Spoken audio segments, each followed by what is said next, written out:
Isang emosyonal na eksenang naganap sa loob ng Malacanang matapos sa pilitang arestuhin si Pangulong Kuting Jr. sa harap ng kanyang pamilya. Si unang ginang Liza Tomas ay napahagulgol sa pagiyak sa gitna ng kagudluhan na labis na ikinabigla ng mga nakasaksi sa nasabing insidente. Ayon sa mga ulat ng pag-aresto kay Kuting ay bahagi ng ipinatupad na kautusan mula sa Korte Suprema na nagugat sa mga kontrobersyal na isyong bumabalot sa kanyang administrasyon. Sa gitna ng eksenang ito, narinig ni First Lady Liza Tomas na humihingi ng paliwanag at hustisya para sa kanyang asawa, habang ang kanilang mga anak ay ilang opisyal ng palasyo ay hindi maitago ang kanilang pagkabigla. Ang aresto ng naging sanhi ng malaking alingas-ngas sa buong bansa, lalo na't ito'y naganap mismo sa loob ng pinakamataas na tanggapan ng pamahalaan. Ang makabagbag damdaming eksenang ito sa Malacanang ay nag-iwan ng maraming katanungan sa publiko tungkol sa tunay na estado ng administrasyon at ang direksyon ng tatahakin ng gobyerno sa mga darating na araw. Patuloy na umaasa ang taong bayan sa malinaw na paliwanag mula sa mga kinauukulan upang maunawaan ang kabuuan ng sitwasyon. Habang nagpapatuloy ang mga investigasyon, ang bansa ay nagmamasid at naghihintay sa mga susunod na kaganapan at kung ano ang magiging epekto nito sa pamahalaan ng bansa. At yan nga ang balitang ating pakakatutukan. Ngunit bago ang lahat, sigurading mag-subscribe at ihit ang notification bell para sa patuloy na pagtutok sa mga silap ng bagong balita sa tunay na boses ng masa.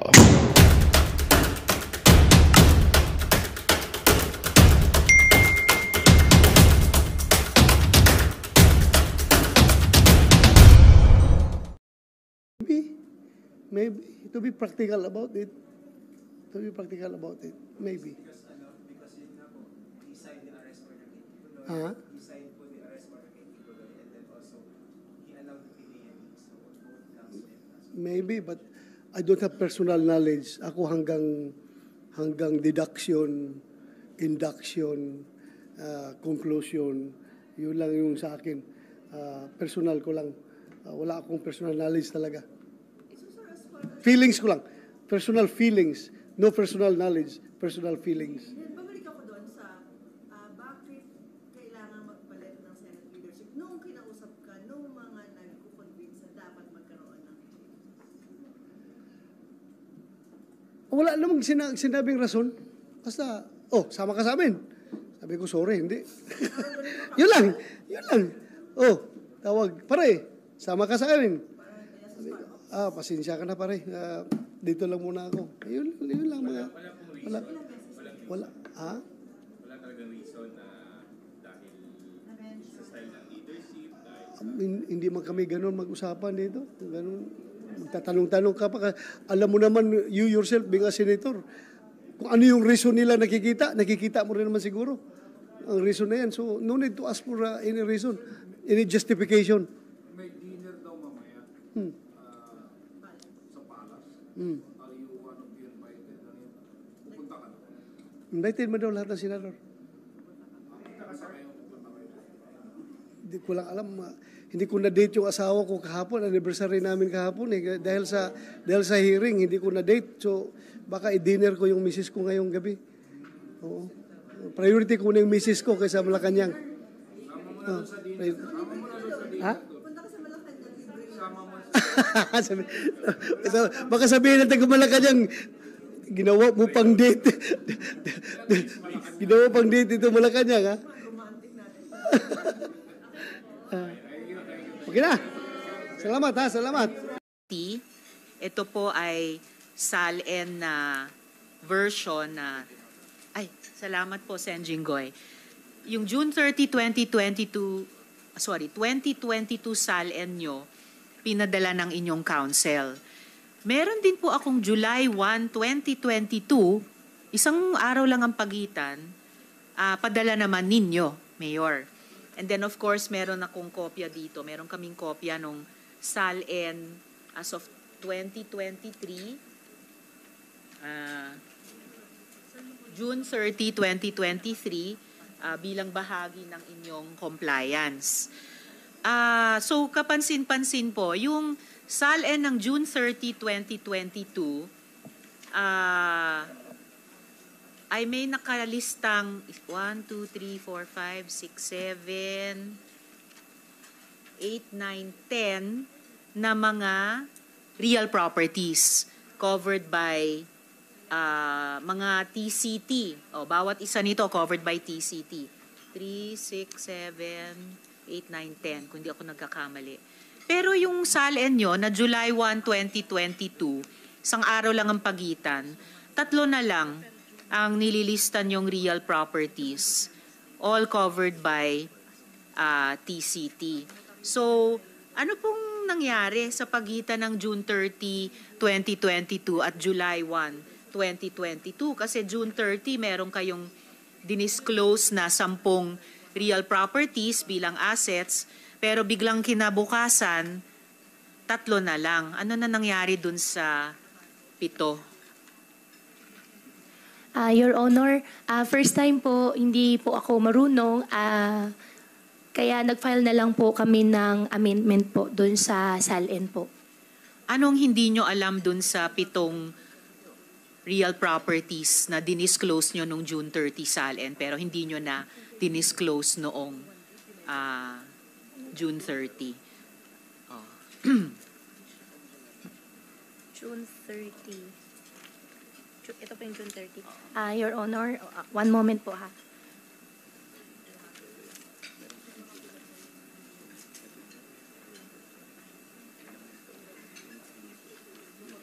Dapat nga, kung nagkamali sa unang SALN the day before, baka dahil kulang ang dinisclose at i-disclose yung buo, yung lahat the day after. Baliktad ang nangyari, nabawasan.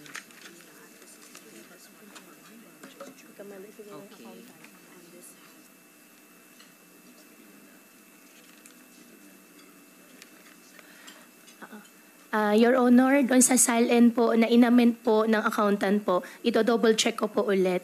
Pero I believe baka nagkamali lang po sila sa date. So, inamend ng accountant. Pero, syempre, i-check ito ng mga legal officers nyo at pipirmahan nyo. Pinirmahan nyo pareho ang SALN. Lahat po kami nagsasubmit ng SALN. Ayan, may pirma kayo nung June 30, SALN, may pirma din kayo, yes, nung July 1 na SALN. And in fact, parang daming time warp na nangyayari dito eh. Yung date, yung SALN date July 1 ay actually unang sinabit sa amin, no? Na parang maraming mali at kulang.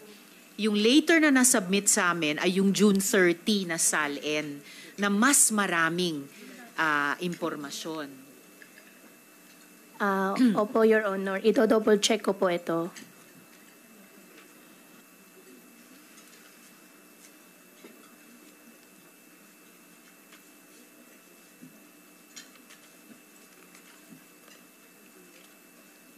So during this hearing, Mayor, hihintayin po ng komite yung sagot ninyo galing sa inyong Council. sino yung sinabi niyo nag-draw up nito? Yung accountant ninyo ba? Opo, at yung council po. At saka yung council. Pero alam naman po ninyo, ang SALN ay public document, taon-taon ini-expect sa ating mga nagtatrabaho sa gobyerno at dapat makatotohanan at walang inililihim. Opo. Kailan po ginawa yung amendment sa unang SALN? Kailan inamend yung June 30 SALN para maging July 1, 2022 SALN? Sorry. Or rather, okay, kasi nakakalito talaga yung mga time... Well, sorry, nakakalito yung mga time warp sa dokumento ninyo. Kailan inamend yung July 1, 2022 SALN para maging June 30, 2022 SALN? Kailan po nangyari yun? Your Honor, based po dito sa notaryo po is July 30, 2022 po. July 30, 2022 ang amendment po. Ang amendment. Tapos inante-date pa. Kasi yung unang sinabit ay dated July 1 na mas konting mas konting July information. Opo, Madam Chair. Yung July 30 po, yan po yung na-amend na po. Wala kaming hawak na SALN July 30. Ang sinasabi nyo ba ay inamend nung July 30? Inamend po ng July 30 po, Madam Chair. Pero inante-date na as of July 1. Tapos sa 10 unang dinisclose na real properties under assets, naging 3 na lang. Bakit ganon? Or subject yun ng isasagot nyo mula sa inyong accountant at saka inyong counsel? Opo, Madam Chair. Oh, kailangan sagutin kasi weird Opo. talaga eh. As in very, very weird. Oo. Oo. At saka po, Mayor, sagot, yung July 1 SALN, ayun, business interests and financial connections not applicable. Walang disclosures. Samantalang yung, ito meron. Samantalang yung June 30 SALN, naka-disclose at least yung QJJ Embroidery Center at yung yung Conhorc Summer Real Estate Group. Pero yung amended SALN nyo, nasabi nyo in-amend July 30, submitted dated July 1, wala na po yung QJJ Embroidery, wala na rin yung Conhorc Summer. So pakipaliwanag din bakit ganon. Opo, Madam Chair. Madam Chairman, double check ko na po ngayon sa council po at sa accountant po. At within the day po, magbibigay po ako ng sagot po doon sa question niyo po. Yes, dagdagan ko lang po yung kailangang sagutin. Opo. At within the day dahil Opo.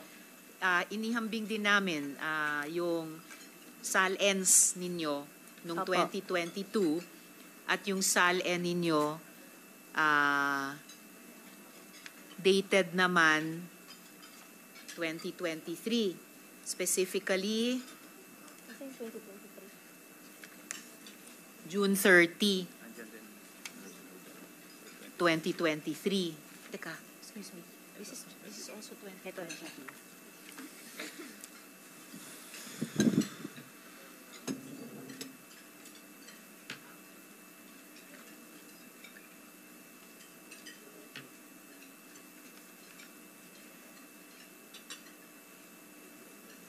Sorry, dated December 31, 2023. So ang mga tanong naman po dito ay yung pagkumpara nung 2022 SALN nyo at saka 2023 SALN.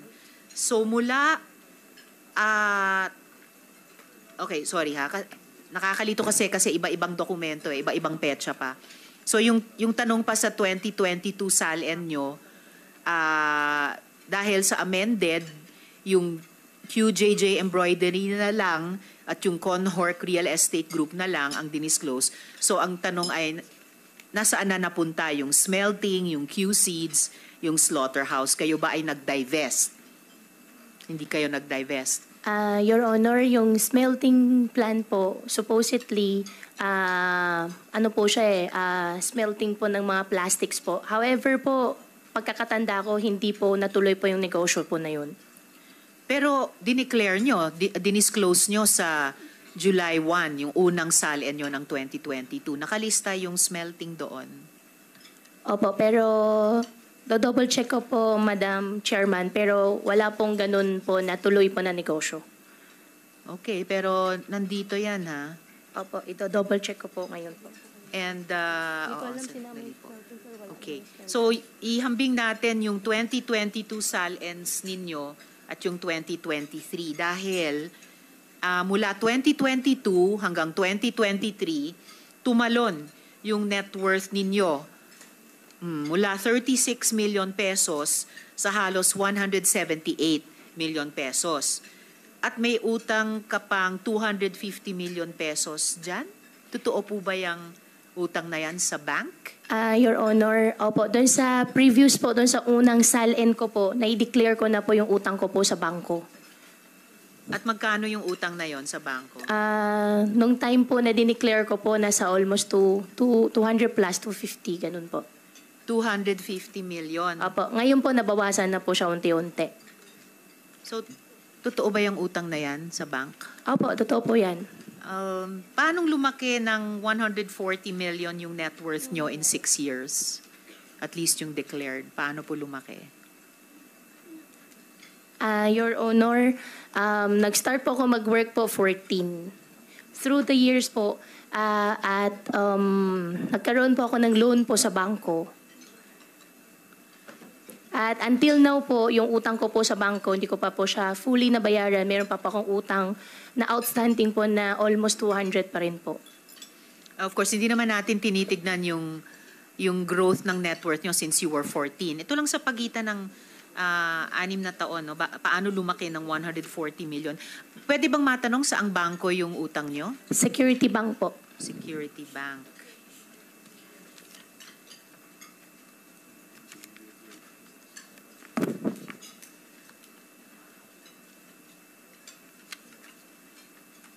Security Bank. Okay. Para saan po yung utang? Sa farm po. Doon sa piggery po. Tapos, may mga dokumento kayong magpapatunay sa pagkakautang na yan? Meron po. Pwede po ako mag-provide po. Alright. Hingi po ako sa Salamat. bangko po.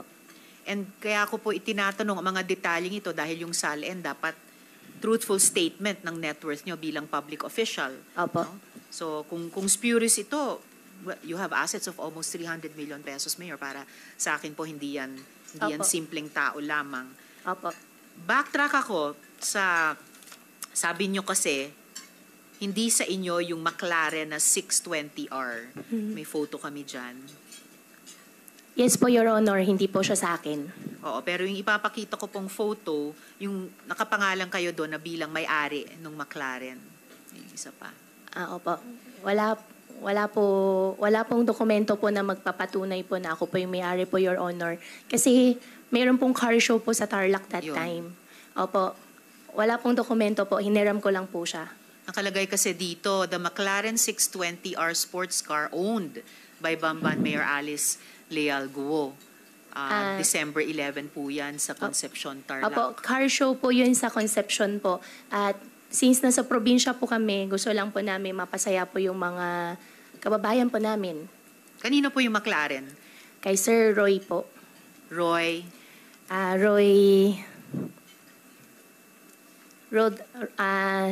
Rodri. Bibigay ko po agad ngayon yung apelyido po. Hindi Confirm nyo ko lang alam po. yung nagpahiram sa inyo ng 33 million peso car? Rodrina, 18 million pesos ang duties niyan. Siguro naman, alam niya yung pangalan nyo dahil pinahiram niya ang napakamahal na kotse. Dapat alam niyo yung pangalan niya. Opo, ma'am, i-message ko na po ngayon. Hindi lang po ako masyado sure po doon sa surname po niya. Anong pagkakilala nyo sa surname niya? Rodriguez po. Roy Rodriguez? Rodriguez. Sino po siya? Sa kanya po yung McLaren po. Pero sino po siya na nakaka-afford ng isang McLaren? Kakilala ko po siya. Nakilala ko po siya gawa po ng mga sasakyan po. Okay. Itatanong ko rin yung sasakyan. Siya ba ay isa sa mga incorporators nyo dito sa West Cars? Hindi po. Nakita ko lang po yung dokumento. Sige po.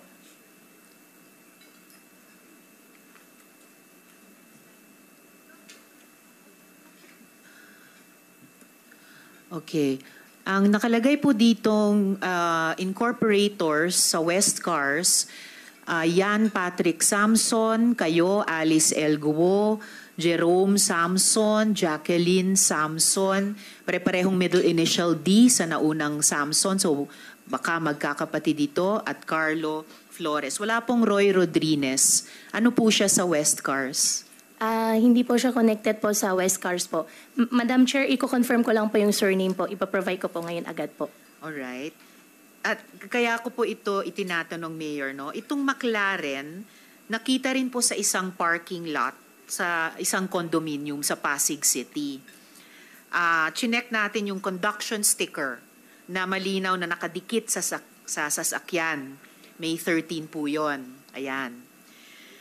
We had it checked sa LTO at ito naman po yung lumabas.